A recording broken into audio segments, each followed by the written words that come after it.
이 문제 전체를 더욱 명확하게 만들기 위해서 이른바 도덕적 율법의 기능과 이용 가치를 간단하게 개관하기로 하겠다. 그런데 내가 알기에는 그 기능에 세 부분이 있다. 첫째 부분은 하나님의 의를 밝히는 동시에 우리 각 사람의 불의를 경고하며 알리며 책하며 결국 정죄한다. 사람은 이기심에 눈이 어둡고 정신이 마비되었으므로 자기의 무력함과 불결함을 알고 자백하지 않을 수 없게 만들어야 한다. 그러나 자기의 능력과 율법의 어려움을 비교하게 되면 자기의 허세가 다소간 꺾이는 것을 느낀다. 지금까지 자기의 능력을 아무리 굉장한 것으로 생각했더라도 이 무거운 율법을 지고는 숨이 가쁘고 비틀거리는 것을 느끼며 결국은 심지어 넘어지며 지쳐버리는 것을 느낀다. 이와 같이 율법을 배운 사람은 지금까지 자기 눈을 어둡게 하던 그 교만을 탈피하게 된다. 율법의 저울로 자기의 생활을 달지 않을 수 없게 되면 그는 자기의 성결에서 멀며 참으로 지금까지 자기는 오염되지 않았다고 생각한 그 무수한 죄악이 자기 안에서 버글거리는 것을 깨닫는다. 탐욕의 죄는 깊고 꼬불꼬불한 구석에 숨어있기 때문에 사람의 눈을 속이기 쉽다. 율법이 탐내지 말라 하지 아니하였더라면 내가 탐심을 알지 못하였으리라고 사도가 말하는 데는 이유가 있다. 율법이 탐심을 그 숨어있는 굴에서 끄집어내지 않는다면 그것은 가련한 인간을 아주 비밀히 죽여버리기 때문에 인간은 그 칼에 찔려 죽는 것을 느끼지도 못한다. 율법은 거울과 같아. 거기서 우리는 우리의 무력함과 무력에서 생기는 죄악을 그리고 결국은 그 두 가지에서 오는 저주를 본다. 우리 모든 사람이 사악하다는 것과 정죄를 받는다는 것은 율법의 증언이 확인한다. 그러나 이 확인은 우리가 낙심해서 주저앉아 버리거나 완전히 용기를 잃어 낭떠러지에 뛰어들게 하려는 뜻이 아니다. 우리는 율법의 증언에서 마땅한 유익을 얻으면 된다. 율법이 악인에게 공포심을 일으키는 것이 사실이지만 그것은 그들의 마음이 완강하기 때문이다. 이 말씀의 뜻은 그들이 자기의 힘에 대한 어리석은 견해를 버리고 자기는 다만 하나님의 손이 받들어 주시기 때문에 서 있다는 것을 깨달으며 벗은 몸과 빈손으로 하나님의 자비에 피난해서 완전히 그 안에 쉬며 그 안에 깊이 숨쉬며 의와 공로를 얻기 위해서 그 자비에만 매달리는 것이다. 어거스틴은 말합니다. 우리가 율법의 요구대로 행하려고 노력하다가 약하여 필요할 때에 율법은 우리에게 은총의 도움을 구할 줄 알라고 합니다. 사람이 자기의 유약을 깨닫게 하며 그 대책으로서 그리스도 안에 있는 은총을 구하게 만들기 때문에 율법은 유용합니다. 우리가 할 수 없는 일을 하나님의 명령하시는 것은 우리가 하나님에게 구하여야 할 것을 알게 하시려는 뜻이라고 합니다. 율법을 주신 것은 우리를 책망하며 책망을 받는 우리가 두려워하며 두려워함으로 용서를 비며 우리 자신의 힘을 믿고 감히 행동하지 않게 하려는 뜻이다. 율법은 주신 목적은 위대하지 않은 우리를 작게 만들며 우리 자신에게는 의를 얻을 힘이 없다는 것을 증명하며 무력하고 무가치하고 빈궁한 우리가 은총으로 피난하게 하려는 것이다. 율법의 두 번째 기능은 적어도 벌을 받으리라는 공포심을 일으켜 일부 사람들을 억제하는 것이다. 그들은 율법에 있는 무서운 위협을 듣고 강압을 느끼지 않으면 바르고 공정한 일에 대한 관심이 전혀 없다. 그러나 이 억제된 또는 강요된 의는 인간 사회를 위해서 필요하다. 주께서는 만사가 소란, 혼돈하지 않고 사회가 평온하도록 이런 방법을 마련하셨다. 모든 사람에게 모든 일을 허락한다면 사회는 소란하고 혼돈하게 될 것이다. 율법의 세 번째 용도는 가장 중요한 것이며 율법의 중심적인 목적에 더욱 가까운 것이다.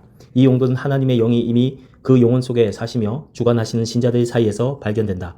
그들이 악무하는 주의 뜻의 성격을 매이도록 철저히 배우고 확고하게 이해하는데 율법은 가장 훌륭한 도구가 된다. 율법이 요구하는 엄격한 도덕적 순결은 우리가 이 육체의 감옥을 쓰고 다니는 동안에는 도저히 도달할 수 없다는 이 한 가지 이유만으로 율법을 무서워하여 도망하거나 그 교훈을 피해서는 안 된다. 율법이 우리에게 충고하는 그 완전성은 우리가 도달하려고 일평생 애써야 하는 목표이다. 이 점에서 그것은 우리의 의무와 일치하는 동시에 또한 도움을 준다. 우리가 이 싸움에서 기진하지 않으면 다행이다. 참으로 인생 전체가 경주다. 경주로를 다 달릴 때 지금 멀리 바라보면서 뛰어가는 그 목표에 우리가 도달하는 것을 주께서 허락하실 것이다. 그리스도가 오셔서 의식을 끝내셨지만 그 신성성은 조금도 빼앗지 않으시고 도리어 시인하시며 존중하셨다. 만일 그리스도의 죽음과 부활의 권능이 의식들에서 나타난 것이 아니라면 그것은 구약 백성에게 허무한 외관을 제공했을 것이다. 바울은 의식 준수가 무용할 뿐 아니라 또한 유해하다는 것을 증명하기 위해 의식은 그림자요 그 본체는 우리를 위해서 그리스도 안에 있다고 가르친다. 그러므로 이미 자기를 분명히 나타내신 그리스도를 의식이 상징하는 것보다 지금은 의식이 폐기되었기 때문에 진실이 더 잘 빛난다는 것을 우리는 알 수 있다. 십계명에 대한 해설. 의의 첫째 토대는 하나님께 대한 경배이다. 이것이 무너지면 의의 모든 다른 부분도 넘어진 건물의 깨어진 조각들 같이 산산이 흩어지고 만다. 경건이 없는 의를 떠드는 것은 헛된 짓이다. 하나님을 두려워하지 않으면 사람은 상호간의 공정성과 사랑을 유지하지 못한다. 그러므로 우리는 하나님께 대한 경배를 의의 시초와 토대라 부른다. 하나님께 대한 경배를 폐지하면 사람들끼리 실천하는 공평과 극기와 절제는 하나님이 보시기에 공허하고 무가치한 것이다. 사람들이 하나님을 정사의 심판자로서 공경할 때에 그러한 경배에서 그들은 서로 온화하게 또 해침없이 살 줄을 알게 되는 것이므로 우리는 하나님께 대한 경배는 근원과 정신이라 부른다. 따라서 10계명의 돌판 첫판에서 1계명에서 4계명까지 하나님께서는 경건과 올바른 종교적 의무들을 가르치시며 거기 따라서 하나님의 숭엄성을 경배하라고 하신다. 둘째 돌판에서 즉 5계명에서 10계명은 하나님의 이름을 두려워하면서 어떻게 인간 사회에서 거기 합당한 처신을 할 것인가를 가르친다. 그래서 우리 주께서는 율법 전체를 두 제목으로 요약하셨다고 복음서 기자들은 전한다. 우리는 마음을 다하고 목숨을 다하고 힘을 다하여 주 우리 하나님을 사랑하여야 하며 우리 이웃을 우리 몸과 같이 사랑해야 한다고 하셨다. 참으로 첫째는 우리의 영혼이 전적으로 하나님께 대한 사랑으로 가득 차는 것이다. 여기서 이웃에 대한 사랑이 직접 흘러나올 것이다. 우리의 중보자가 될 분이 동시에 참 하나님이며 참 사람인 것이 우리를 위해서 가장 중요한 일이었다. 하나님께로 올라갈 힘이 우리에게는 없으므로 숭엄하신 하나님이 우리에게 내려오시지 않았다면 사태는 확실히 절망적이었을 것이다. 하나님의 아들이 인자가 되시지 않았다면 또 그 하나님의 아들이 우리의 것을 취해서 자기 것을 우리에게 주시며 본질상 그에게 속한 것을 은총으로 우리의 것으로 만들지 않으셨다면 누가 중보의 그 임무를 다할 수 있겠는가? 그는 자기 것을 우리에게 주시며 하나님의 아들인 동시에 우리와 같은 사람의 아들도 되시려고 쾌히 우리의 본성을 취하셨다. 우리의 구속자가 되실 분은 참 하나님이시며 참 사람이신 것이 필수적이었다. 그의 임무는 죽음을 삼켜버리는 것이었다. 생명이 아니면 누가 이 일을 할 수 있겠는가? 그의 임무는 죄를 정복하는 것이었다. 의 자체가 아니면 누가 이 일을 할 수 있었겠는가? 그의 임무는 세상과 공중의 권세들을 괴멸시키는 것이었다. 세상보다 공중보다 더 높은 권능이 아니면 누가 이 일을 할 수 있었겠는가? 그런데 생명이나 의나 하늘 주권과 권위는 하나님에게만 있지 않고 어디 있는가?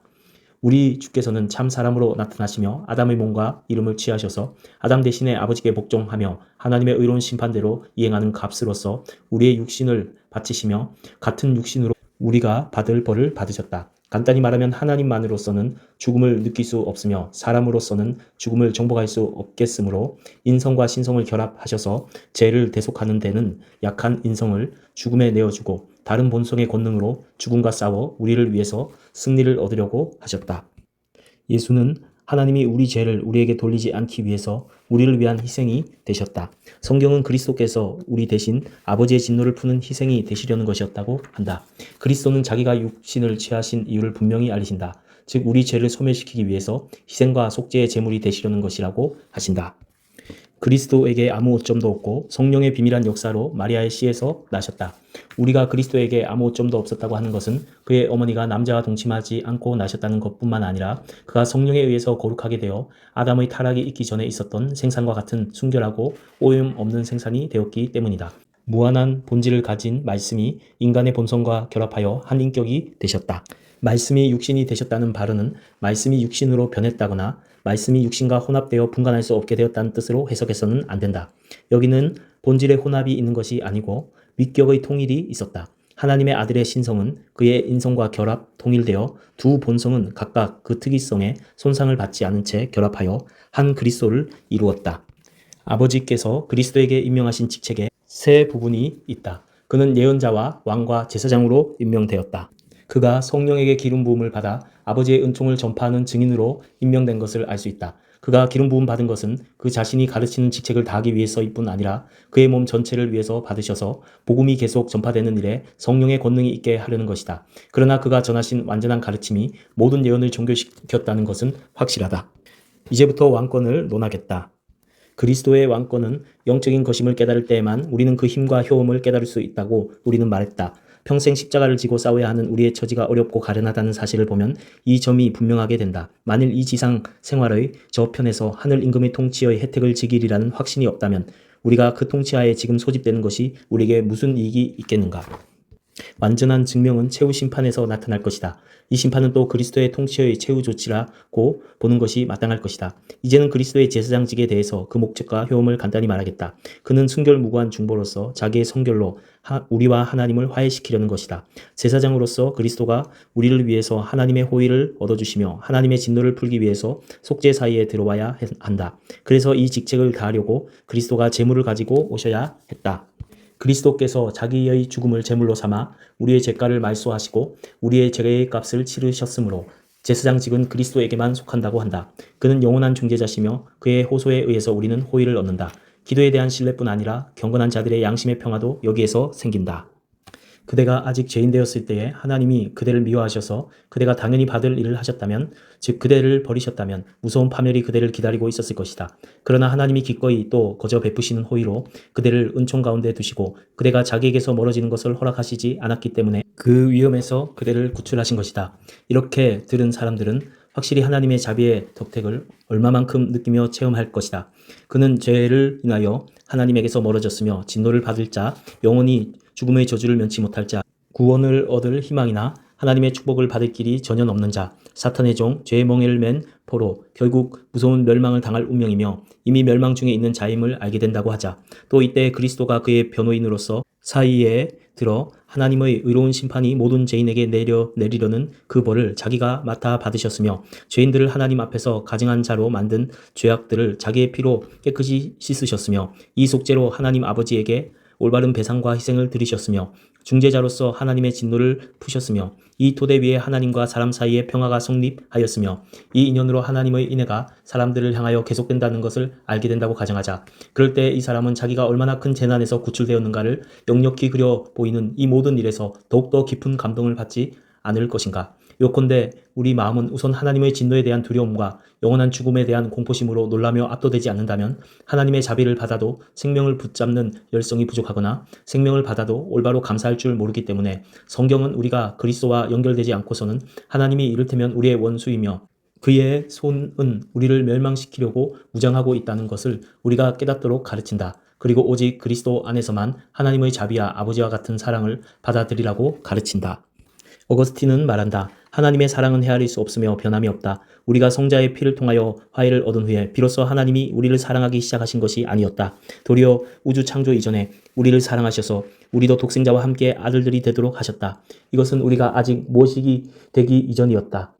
그리스도께서 우리 대신에 죽음의 권세에 자기를 넘겨주시고 우리를 죽음에서 구출하셨다. 그리스도께서는 자기가 죽으심으로써 우리가 죽지 않게 하셨다. 바꿔 말하면 자기의 죽음으로 우리를 구출해서 확실히 살게 하셨다. 다음에 있는 것은 죽은 자 가운데서의 부활이다. 이 부활이 없으면 우리가 지금까지 말한 것이 완전하지 못할 것이다. 그리스도께서 부활하심으로써 죽음에 대한 승리자가 되신 것 같이 우리의 믿음이 죽음을 이기는 것도 오직 그의 부활에 있기 때문이다. 그가 부활하심으로써 우리 죄가 제거되고 그가 부활하심으로써 의가 소생하며 회복되었다고 할 것이다. 그의 죽음에 의해서 죄가 말소되고 죽음이 말살되었으며 그의 부활에 의해서 의가 회복되며 생명이 소생했다. 부활과 승천이 연결되어 있는 것은 매우 적절하다. 비천한 지상생활과 십자가의 수치를 벗어버리고 부활하심으로써 영광과 권능을 더욱 완전히 나타내시기 시작했다. 그러나 참으로 나라를 창건하신 것은 비로소 승천하신 때였다. 우리는 그리스도께서 그 후에 성령을 얼마나 풍성하게 부어주셨으며 얼마나 놀랍게 그의 나라를 확대하셨으며 얼마나 그의 큰 권능을 발휘하셔서 자기 백성을 도우며 원수들을 흩으셨는가를 안다. 그러므로 승천하심으로써 육체적으로 우리 앞에 계시지 않게 하셨지만 그것은 아직 지상 순례를 계속하는 신자들과 함께 계시지 않으려는 것이 아니라 더욱 직접적인 권능으로 천지를 주관하시려는 뜻이었다. 승천하심으로써 약속하신 이를 세상 끝까지 우리와 함께 계시겠다고 하신 것을 실현하셨다. 그의 몸이 모든 하늘 위로 들려가신 것과 같이 그의 권능과 힘은 온 천지의 한계를 넘어서 확산되며 보급되었다. 아버지 우편에 앉아 계시다가 라는 말이 있다. 하나님께서 그리스도 안에서 영광을 받으시며 그리스도를 통해서 통치하시기 원하시기 때문에 그리스도께서 하나님 우편으로 영접되셨다고 한 것이다. 그리스도께서 천지에 대한 주권을 받으시며 위험된 정권을 엄숙히 장악하셨으며 일단 차지하셨을 뿐 아니라 심판날에 내려오실 때까지 통치를 계속하시리라는 것이다. 저리로서 산자와 죽은 자를 심판하러 오시리라. 그는 승천하신 때와 같이 보이는 형태로 하늘에서 내려오실 것이다. 그리고 그의 나라에 형언할 수 없는 숭엄성과 영생불사의 광채와 신성의 무한한 권능과 함께 일단 수호 천사들을 데리고 모든 사람에게 나타나실 것이다. 우리는 그가 그날에 저리로서 우리의 구속자로서 오시는 것을 기다리라는 명령을 받았다. 오시면 양과 염소, 선택된 자와 버림받은 자를 분리하실 것이다. 생사간에 아무도 그의 심판을 면하지 못할 것이다. 나팔 소리가 땅끝까지 울려 모든 사람을 심판대 앞에 부를 것이니 그날에 살아있는 사람들과 이미 산 자들 사이에서 죽어간 사람들이 모두 소집될 것이다. 따라서 우리에게 놀라운 위로가 생긴다. 우리를 심판하실 이는 자기와 함께 심판하는 영예를 나눠주시기로 이미 결정하신 분이라는 것을 우리는 깨닫기 때문이다. 그리스도 안에 각종 선한 것이 풍성하게 장만되어 있으므로 우리는 다른 데로 갈 것이 아니라 이 원천에서 마음껏 마셔야 한다. 그리스도만으로 만족하지 않고 이런저런 희망으로 떠다니는 사람들이 있다. 주로 그리스도에 관심이 있지만은 생각의 일부를 다른 쪽으로 돌린다는 점에서 그들은 바른 길에서 떠나가는 것이다. 그러나 사람들이 그리스도의 풍부한 축복을 한번 참으로 안다면 이런 불신이 잠입하지 못할 것이다.